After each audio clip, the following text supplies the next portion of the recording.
Hello， 大家好，我是秦宁。上期说到，逃走的比利熊被淤泥水母又抓了回来，导致饿狼分心，遭到切光一顿砍，看样子是活不成了。而此刻，怪人协会的位置终于被找到了，这场英雄和怪人的大决战即将到来，究竟结果会如何呢？那么废话不多说，进入我们的解说时刻。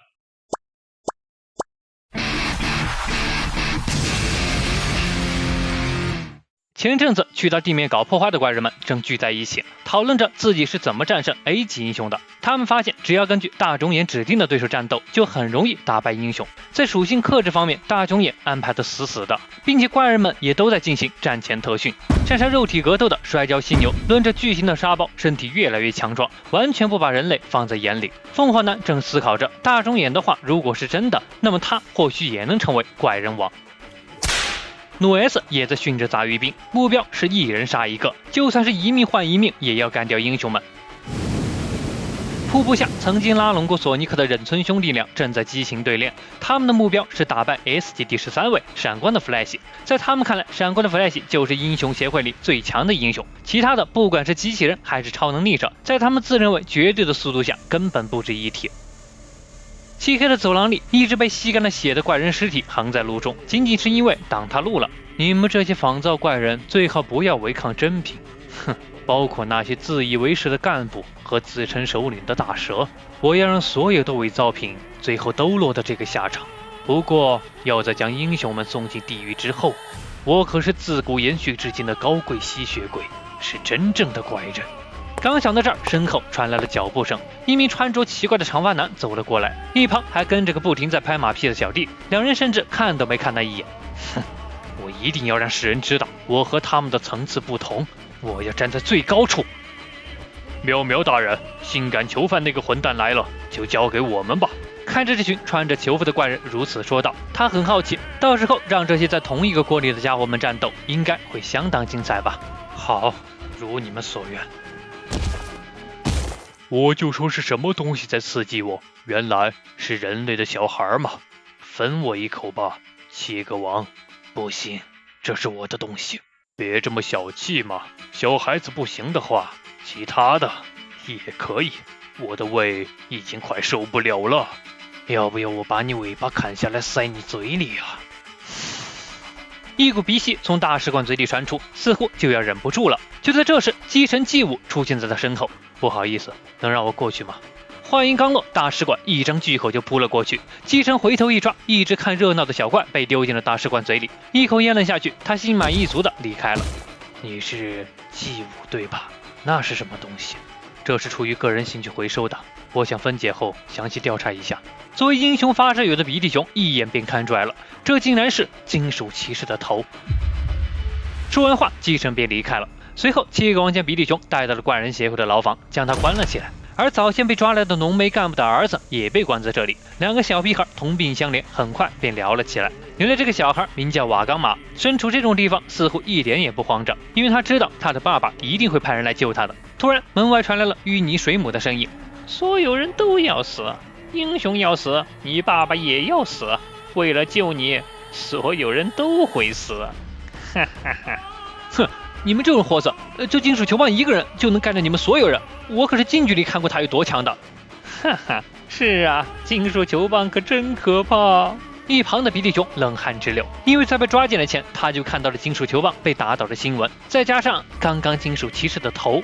想到这儿，比利熊没有说出口，他怕瓦岗马彻底绝望。可这时淤泥水母接着说道：“喂，小鬼，这里的所有人从一开始就知道 S 级英雄有多强。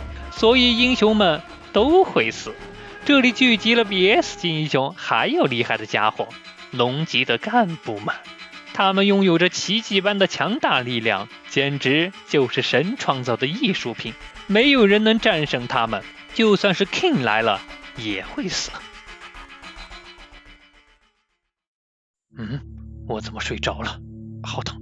身中无数刀的饿狼竟然从血泊里站了起来，回想起之前的战斗，他竟然还活着，令他自己都感到了意外。那个小鬼呢？被放了吗？还是说……算了，随他去吧。摸了摸身上的伤口，竟然已经止住了血。活动活动身体，一股淡淡的雾气围绕在他身上，额头上青筋暴露。接下来该找怪人协会算算账了。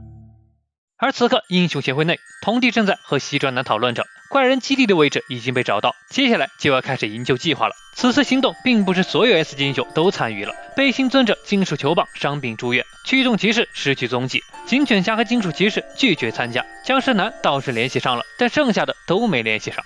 银色獠牙、魔鬼改造人以及 King 正在想办法取得联系。刚说到这儿，童弟一口便拒绝了。之前金属骑士对他说的小心身边的人，他便稍微调查了一下，最为可疑的便是魔鬼改造人了。不仅是新晋的 S 英雄，还住在怪人协会所在的城市，身份非常可疑。这次行动，己方对怪人的情况完全不了解，如若有内奸泄露情报，他们很可能会全军覆没。于是杰诺斯被踢出了队伍名单。不仅仅是他，银色獠牙对弟子不忍心，这饿狼这个怪人逃脱也有些不正常，所以银色獠牙也被排除在外。而 King 当然需要联系上了，因为他可是这边的主要战力。另一边，奇遇的小屋子里没了动静，但即将上演一场可怕的大战。输了。哎，一瞬间，满锅菜都飞到了空中。吹雪嘴角一扬，正准备用超能力顺来一片肉，却被杰诺斯半路截住了。你要对老师的肉做什么？地狱的吹雪，魔鬼改造人，你满足于做那个男人的手下吗？两人火药味十足，别吵了，火锅就是要分享，吃的才开心嘛。喂，你不要一边说一边把豆腐都抢完了。等一下，总觉得有点不对劲，为什么你们一副理所当然的样子，在别人家吃火锅呀？还把白菜都给我抢完了。这主人说话并没有起到什么作用，甚至让几人越说越带劲。吹雪开始招揽邦古这不知名哥哥，而杰诺斯已经忍不住要动手了。这时库塞诺博士却说道：杰诺斯，这可不像你哦。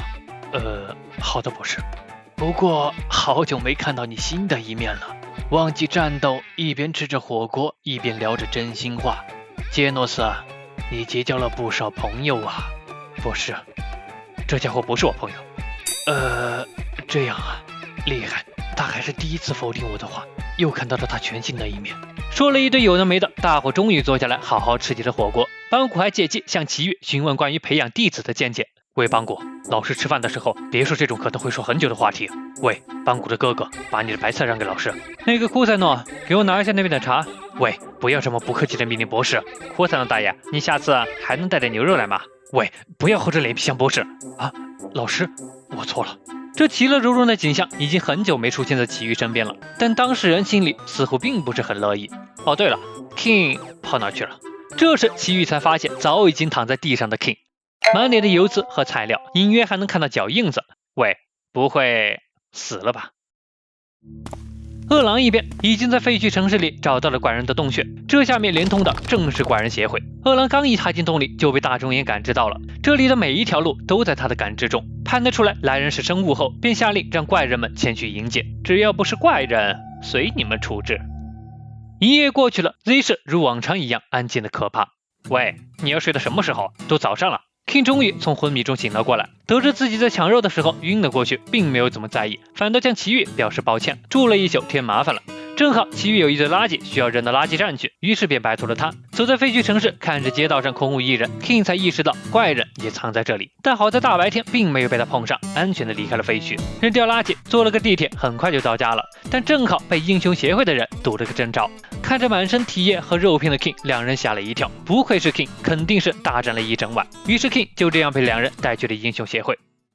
协会一边，浓眉干部意识到自己派出的杂鱼兵团已经全军覆没，彻底绝望了。但这时西装男走了进来，和之前一样，信誓旦旦地表示一定会救出他儿子的。浓眉正想质问他，门口却传来了脚步声。此次行动的 S 级英雄除了 King 已经基本到齐了，不死超人、僵尸男、肌肉天使、性感囚犯、超速忍者、闪光的 Flash、深渊巨口、诸神、剑道宗师、原子武士、超能萝莉、站立的龙卷、最强肉体、超合金黑光，以及天才少年童弟，外号是我编的，但大致就是这么个意思。在行动前需要开个作战会议，在众多 S 级英雄面前，气势汹汹的浓眉打着哆嗦先溜了。会议正式开始。首先，怪人协会的入口很多，所以需要分头行动，避免被一网打尽。超合金黑光表示，好不容易聚在一起，却要分头战斗吗？童弟拿出了一块纽扣，说道：“我们分散战斗，怪人那边也一样。为了能够互相确定位置，这块信号器每人一个。为了人质的安全，必须尽快。只要他们其中有一人能找到人质，那就好办了。而那些补充来的成员则在地面待命，逃到地面的怪人由他们来负责。这时龙卷询问道：“没叫吹雪吧？”西装男一愣，地狱的吹雪可是很有用的战力，已经联系他过来了。话还没说完，龙卷一口就拒绝了，表示不能让他妹妹遇到危险，只要有他就已经足够了。西装男还想说些什么，但看到龙卷的严肃表情后，还是妥协了。毕竟这看似是个萝莉的龙卷，脾气要是坏起来，可不会顾及协会的面子。另一边，怪人协会的牢房里，两个小鬼正在休息。但这时，切格王走了过来，看着是来找鼻涕熊的。前一秒还是好朋友的瓦岗马将他推了过去。有件事儿说了，你大概会伤心。没有人知道你的存在，英雄协会要救的人是那边那个，所以你就好好陪我玩玩吧。地下通道内，第二批前来调查的人只看到了满地的尸体，老鼠怪、喷头怪和钻头怪正讨论着，下手这么残忍，应该不是人类吧？那就是怪人，或许是像切割王一样的变态。但既然是大肿眼说的，还是得去找到他处理掉。对了，说起来，切割王那混蛋去哪儿了？不会又去砍人了吧？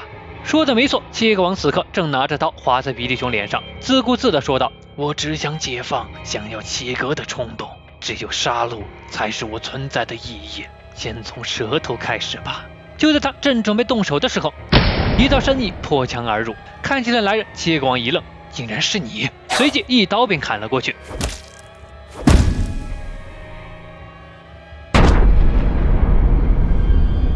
走了，臭小鬼！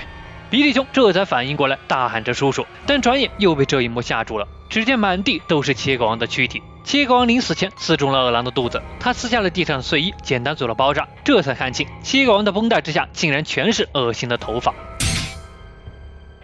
刚才的动静引来了一堆杂鱼，随手便干掉了。紧接着，饿狼竟然直接捡起了怪人的残骸，毫不顾忌地吃了起来，看得比利熊冷汗直流。只要能转化成血肉，吃什么都无所谓了。以后顾不了那么多了，我报仇的目的已经达到了，想要离开这里，就闭上嘴跟我走。来不及犹豫了，比利熊跟在饿狼身后，两人狂奔着离去。因为饿狼也知道，只要停下来就会被不停的追杀，对方有这种侦查能力的怪人存在。可刚走没一会儿，比利熊突然说道：“其实那个还有一个人质和我年纪……”话还没说完，饿狼头也不回的说道：“关我什么事儿？”但比利熊哭丧着脸，不停的在求他救救那个孩子。喂，我不知道你是不是有什么误会，我不是为了来救你才……话被卡在了喉咙里，一道漆黑的身影出现在比利熊身后。笨蛋，别回头，一步一步慢慢到我这边来。只见一只6只眼的巨型怪物向他们走来，这正是怪人协会的龙级干部波奇。瞬秒了切割王的饿狼遭遇了恐怖的龙级干部，这一次他又该如何面对呢？那么到这里，饿狼篇4就基本结束了。喜欢本期视频的别忘了关注和订阅哦，在这些地方也能看到新的视频。那么本期视频到这里就结束了，我是麒麟，我们下期再见。